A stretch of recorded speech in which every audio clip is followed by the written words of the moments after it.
Oh, hey, my name is Dave Loves Comics, man. I do music on here, do video predictions and things about comic books. Comic book films is my big passion. I like to talk about the multimedia of it. And right now, I'm getting all ready for the Deadpool, Wolverine. I'm getting all excited, to see it brought to life for Deadpool #3. But one of the things that and if you click on this video, is some of the hurdles that the Deadpool Wolverine, I know people are kind of aware of it. A lot of film and critics are aware of it too, but I just didn't think they're not talking about it. So I want to just kind of put that out into the universe, and not to be negative Nancy, but just to lower people's expectations of this movie, because this movie is going to be successful, but for $1 billion expectations, it's going to be a little hard for that to actually happen. And I say only because, three good reasons right now. Number one is the press has really, especially Marvel, and I'm not a defender of Marvel, they can do their own battles, but for like a year and a half, the press has been Marvel's on the last leg, and Marvel's fading away, and every movie is not being as successful as it was. Marvel woke, and Miss Marvel didn't make any money. Even the anime, even the She-Hulk or some of the Disney Plus shows not being as successful, not getting the ratings, Loki too. But comic book films in general, not just Marvel, have been really getting a bashing of it. And that's just to say, because the media and the press, have taken articles from Variety and sources like that, and just kind of run with it, because it was clicks. It was clicks. The end of the Marvel. Kevin Feige should be let go. And that's why general population was like, well, comic books is on its last leg. Madam Web didn't make a lot of money. People who into comic book films know it's a Sony project, and it wasn't, it just hold on to the rights of the film. But the casual movie goes on to research of who made what and when. They see a movie product and it's not being successful. So it's a trend of a wave to really dog out these movies. So with Deadpool and Wolverine, the timing of it now, because people have lost interest of it in other franchise properties. Doom's a huge big success. Mario Brothers not too bad long ago. Barbie, Oppenheimer's doing great. These non-attachable, self-contained, they are franchises in some ways as Oppenheimer, but they are self-contained. You're going to enjoy with this product without really worrying about a sequel if it doesn't happen, and enjoy the products, because the reputation has gone down for comic book movies. So now when you have Deadpool and Wolverine, now the media is like, oh my God, Marvel's back. Marvel's back on top, and this is it's the Deadpool Jesus, and you've already persuaded people that this is not going to last. It's hard to do a flip campaign and say, this is the movie that's going to bring everybody back. And so that's another hurdle right there. Then number two, just based on 2 trailers, it's a lot of exposition will be explained or put together. This Wolverine is from alternative world and things like that, and that's all fine. That could be explained in a movie, but word of mouth of people is really so. One of the things this does has to be concise and entertain, and a beginning and an ending, some kind of conclusion that people can just talk to other people, because people's like, what was this movie about, and what was the plot of it? It's something simplified, and non-comic book fans of genres, it was very entertaining. It was an action role movie, had a lot of excitement, wonderful ending. And that people are doing that with all types of movies now, and people are not listening to trailers. Have you seen it? So one of the hurdle, the story's got to be really jam-packed and some fulfilling conclusion at the end of it. And I say that because so one of the hurdles is they have to make sure the story is simple enough that people can recommend it to each other without being every comic book jargon and news songs. Just like, man, this was a great film. Perfect example, I think of Barbie. When Barbie came out, people thought it would be man hating, and men don't play Barbies, women don't play Barbies anymore. It's not fashionable, but it was a parody of the idea of making a Barbie movie. But when people talked about it, it's a lot of, attractive people, men and women. Margot Robbie's in it. There's a man kind of steals the shows a little bit. He got a great song. The women apologize to the men. Will Ferrell's in it, and he's entertaining. And people are like, oh, okay, that's something that's different from how it's being marketed. Oppenheimer's another one. People want to see about no movie, about no bombs dropping on Japan in World War II. People's like, well, you know what? They don't even show the bombing. It's got an action pack. It's more of about the Nissans, McCarthyism, and romance about the fall after it. And then people say, they didn't even drop the bomb in Japan. That was, some people was critical of it. But people say, oh, okay, that's different than what I imagined. So, strong story and simple enough that the common person can refer someone else. Because now, for the cost of monies and taking people out and people rude at the movies and we've just mentally snapped after the after 2 years of isolation. So people like, this better be worth me spending the money for. Number 3. And this is one thing that I'm really fascinated by. I am really fascinated by because, I'm not even a really big Deadpool fan, but, I'm just throwing Logan up because it reminds me a little bit of that one. But one of the things, and this is very, very important when I go back to simplified storyline, is this Deadpool Wolverine? Is this the movie that Deadpool fans of the movies want? And I know that may sound like, well, of course, because it's part 3. But going back, Deadpool's a multimedia thing. And Deadpool fans are a very funny and lovable, curious bunch. And Deadpool has been in video games and comic books and cartoons and animated. I love the Hulk versus Wolverine. Deadpool is, I shot you. I love that. But here's the one thing about Deadpool movie fans versus Deadpool comic book fans. And not to break it all in categories, because you can be a fan of all of it and not have worries about it. But Deadpool movie fans is a unique bunch because the timing of when Deadpool came out was absolutely more important than anything else. Because when Deadpool came out, when Deadpool came out, it was his own independent film. Deadpool is an X-Men character, of course, and in the films. But you didn't have to know all about the X-Men history. Mystique going back in time and Logan going back in time, or the New Mutants, or the Days of Future Past, or the Quicksilvers in this one, and because the timeline of it was not perfect. And Ryan Reynolds and the people behind Deadpool, most of him, separated himself from the X-Men universe, where it's almost like a side X-Men universe, because Colossus and Juggernaut and other people have been in the X-Men movies, but in this Ryan Reynolds world, they reimagined it differently to fit the scope of Deadpool. And that is one of the things, because people realized Deadpool was self-contained. And people that was into martial arts or ninjas and anti-hero and all of that, because it was different from a comic book film. And then even going forward with Deadpool 2, by the time that came out, Marvel was knee-deep preparing for the Infinity War. Thanos was collecting the rings and all of that. And then people's kind of like, there are Marvel fans that, of course, love Deadpool. But it hit a niche. It was not connected with the Iron Man and the Thor and all of the Nissans and Iron Man retiring and Bruce Banner is going to get his, it's coming back in Doctor Strange. It was self-contained. Deadpool 1 and 2. And Deadpool had enough other characters to surround himself with. And even with the second one, people wanted Deadpool and Cable and got it right at the second movie and the X-Force of it.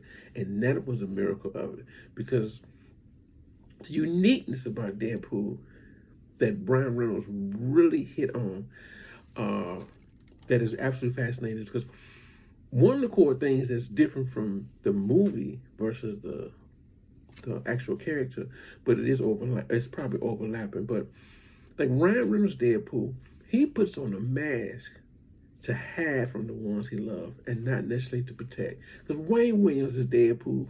Wayne Wilson is Deadpool no matter mask on or mask off. But the girl, the woman he loves, he puts the mask on so she won't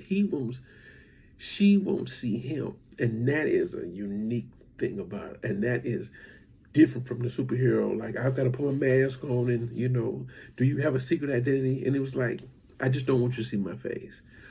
But that level hits a whole different fan base, more than a comic book, you know, more than a usual comic book film. There's a uniqueness of it. And then by looking at this one film, and just by the two trailers, like I say, you combine the X-Men universe, another X-Men universe. You have some of the X-Men characters from the original movies making appearances in it. That's not a spoiler, but, you know, in the film. But then you have Captain America and Iron Man, who is introducing himself to the Marvel Cinematic Universe. And that's a different timeline. And then, of course, you have the Disney Plus, some of the characters from that, the villains in this one movie, you know, from the Loki, from the Disney Plus show. And all of that, you know, because you're going to get the Marvel people accepting of the Deadpool. But you're risking losing some Deadpool folks by doing all the combination of it. But folks who have not seen either one, or I've seen maybe one, or Infinity War, was like, oh my God, this is a lot. This is a lot going on.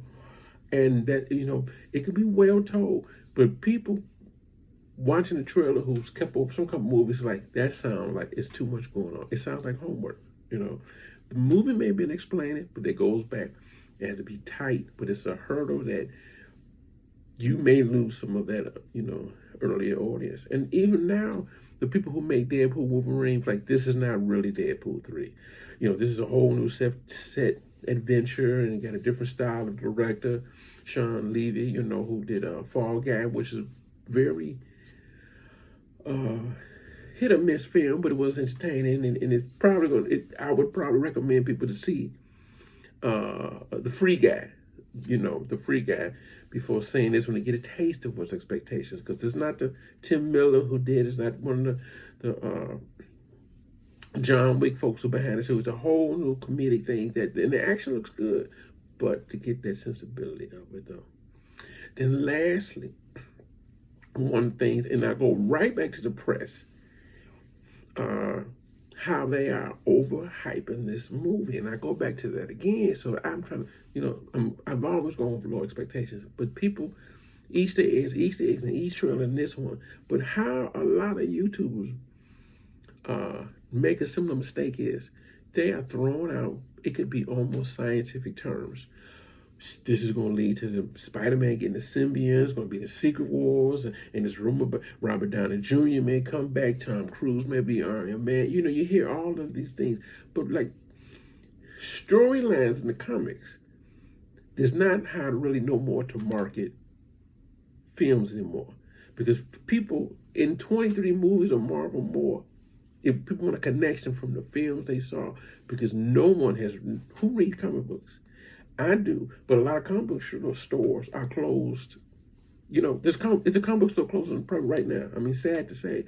So from 2008, from Iron Man and to now, comics have not grown further. They've gone less. So people really don't feel they have to respect the original source of material. Unlike anime or video games, the original material,